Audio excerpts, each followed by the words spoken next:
Bismillahirrahmanirrahim. Assalamualaikum warahmatullahi wabarakatuh. Apa kabar semuanya? Kita awali dengan bacaan basmalah bersama. Bismillahirrahmanirrahim. Baik, pada pertemuan kali ini kita akan membahas tentang minuman halal dan haram. Kita masuk ke bab yang kedua. Seperti biasa, silakan kita murojaah terlebih dahulu. Buka halaman 14. Sudah? Nah, di sana kita akan murojaah membaca bersama surat Al-Mutaffifin ayat 10 sampai dengan ayat 17. Kita mulai, kita baca bersama-sama. A'udzu billahi minasy syaithanir rajim. Bismillahirrahmanirrahim. Wailun yawmaidzin lil mukatsibin alladzina yukadzibuna biyaumiddin wa ma yukadzibu bihi illa kullu mu'tadin athim. Idza tutla alaihi ayatuna qala asatirul awwalin kalla bal rana ala qulubihim ma kanu yaksibun kalla innahum an rabbihim yawma idzin lamahjubun thumma innahum lasalul jahim thumma yuqalu hadzal ladzi kuntum bihi tukadzibun. Shadaqallahul azim. Alhamdulillah, kita sudah murojaah bersama surat Al-Mutaffifin ayat 10 sampai dengan ayat 17.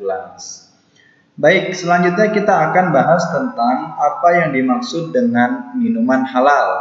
Baik, minggu lalu kalian sudah baca, kita dapat temukan arti dari minuman halal di buku kalian masing-masing.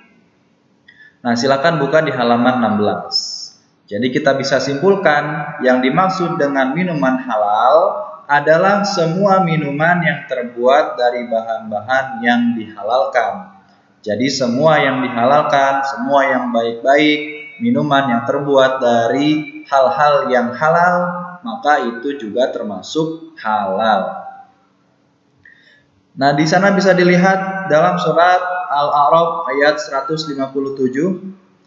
Allah berfirman, A'udzu billahi minasyaitonir rajim wa yuhillu lahumut thayyibat. Artinya, dan yang menghalalkan segala yang baik bagi mereka. Nah, jadi intinya yang baik-baik Allah halalkan. Begitu juga dengan minuman. Minuman yang baik, minuman yang dihalalkan, maka boleh kita minum. Apa contoh minuman halal? Nah, di sini ada seperti teh, kopi, susu, es jeruk, jus, dan lain-lain. Nah, itu semua minuman-minuman yang baik dan itu adalah yang dihalalkan. Oke, di sini juga kita ada sebuah hadis bahwa Rasulullah SAW ternyata suka minum minuman manis. Nah, bisa kita lihat di sini ada sebuah hadis. Bismillahirrahmanirrahim. Kana ahabus syarab ila Rasulih sallallahu alaihi wasallam. Kana ahabus syarabi ila Rasulih sallallahu alaihi wasallam al-hulwal barid. Jadi minuman yang paling disukai oleh Rasulullah sallallahu alaihi wasallam adalah minuman yang manis dan yang dingin. Manis dan dingin, gitu ya. Ini minuman yang disukai oleh Rasulullah sallallahu alaihi wasallam. Jadi intinya minuman halal adalah minuman yang dibuat dari bahan-bahan yang juga halal. Jadi kalau misalnya bahannya itu halal, maka tidak ragu-ragu lagi itu bisa kita minum. Baik, selanjutnya kita akan bahas tentang minuman haram. Apa saja minuman haram? Nah, Allah berfirman dalam surat Al-Maidah ayat 90 sampai dengan 91.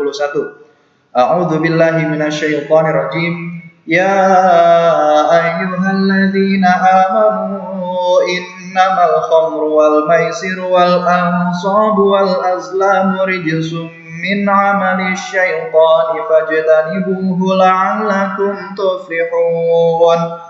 إنما يريد الشيطان أن يوقع بينكم العداوات والبغضاء في الخمر والميسر ويصدكم عن ذكر الله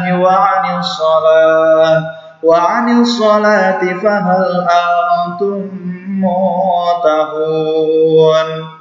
Wahai orang-orang yang beriman, sesungguhnya minuman keras, berjudi, berkurban untuk berhala, dan mengundi nasib dengan panah adalah perbuatan keji dan termasuk perbuatan setan. Maka jauhilah perbuatan-perbuatan itu agar kamu beruntung. Dengan minuman keras dan judi itu, setan hanyalah bermaksud menimbulkan permusuhan dan kebencian di antara kamu dan menghalang-halangi kamu dari mengingat Allah dan melaksanakan sholat, maka tidakkah kamu mau berhenti? Nah, itu dalam surat Al-Maidah ayat 90 sampai 91 sudah sangat jelas tentang minuman-minuman yang haram. Jadi intinya khomer. Apa yang dimaksud dengan khomer? Khomer adalah segala sesuatu yang memabukkan. Jadi minuman-minuman yang menyebabkan kita menjadi mabuk, minuman-minuman yang memabukkan itu adalah haram. Nah, di sini kita bisa lihat walaupun namanya tidak selalu khamr ya, ada banyak sekali jenis-jenisnya seperti bir, whisky, brandy, apalagi kemudian vodka, anggur putih, kemudian segala macam bir yang termasuk ke dalam bir-bir itu ya, itu hukumnya haram.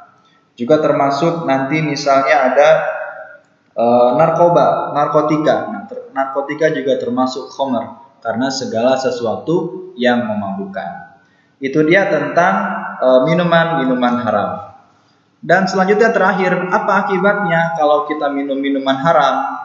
Nah, di sini dijelaskan yang pertama, akibat dari minum minuman haram adalah mendapat murka dan azab Allah Subhanahu wa taala. Na'udzubillah min zalik. Tujuan kita hidup di dunia ini adalah untuk mendapatkan ridho Allah Subhanahu wa taala. Bagaimana mungkin kita bisa hidup tenang kalau Allah murka kepada kita? Maka jangan sekali-kali kita tergiur oleh minuman keras. Kemudian yang kedua adalah tidak adanya keberkahan dalam dirinya. Segala sesuatunya dia akan sulit, segala sesuatunya dia akan susah. Nah, ini dia akibat dari minuman haram. Selanjutnya membentuk sifat-sifat syaitoniyah. Sifat-sifat syaitoniyah itu seperti marah, bohong, khianat, dan lain-lain. Khianat, apa itu khianat? Khianat adalah ingkar janji dan lain sebagainya. Dan sifat-sifat buruk nanti akan muncul jika seseorang senantiasa minum minuman yang haram-haram. Kalau dia terbiasa minuman haram, sifatnya pun akan berubah menjadi sifat-sifat yang buruk seperti tadi, marah, bohong, khianat, dan lain sebagainya.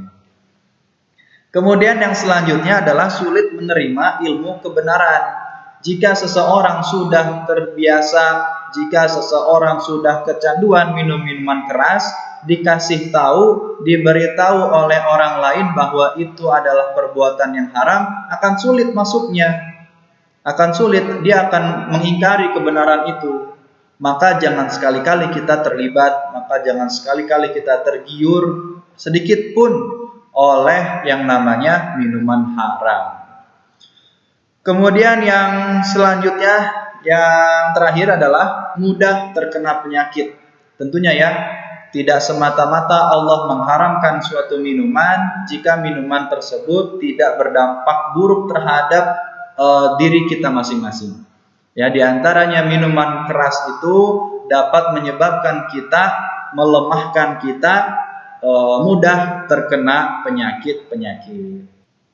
Maka dari itu kita jangan sekali-kali tergiur oleh minuman-minuman keras. Jangan sekali-kali. Otak kita akan rusak dan kita akan kecanduan. Kalau misalnya kita sudah coba sekali, nanti ingin lagi. Intinya jangan pernah sekali-kali ingin meminum minuman yang haram. Oke, mungkin itu yang dapat disampaikan. Sekali lagi, kita mempelajari bab ini bukan berarti hanya sekedar tahu saja ini minuman haram, ini minuman halal. Tapi bagaimana kita menerapkan hal ini dalam kehidupan kita sehari-hari. Bahwa kita harus minum minuman yang halal, senantiasa memilih minuman yang halal dan tidak sekali-kali tergiur minuman yang haram. Baik, untuk tugas kali ini kita lihat di halaman 21 dan 22. Di situ ada tamrinat. Jadi silakan kerjakan tamrinat. Kemudian seperti biasa difotokan, lalu fotonya dikirim ke tautan di bawah video ini. Pilih dengan nama tugas 6. Nah, ini tugas 6, silakan dikerjakan. Bagi yang sudah dari tugas 1 sampai tugas 5, terima kasih. Tapi ada beberapa yang masih belum ternyata tugas 1 dan sampai tugas 5, silakan dilengkapi dulu. Baik, mungkin itu saja yang dapat disampaikan. Kurang lebihnya mohon maaf. Kita akhiri dengan bacaan hamdalah. Alhamdulillahirabbil alamin. Wallahu a'lam bishawab. Wassalamualaikum warahmatullahi wabarakatuh.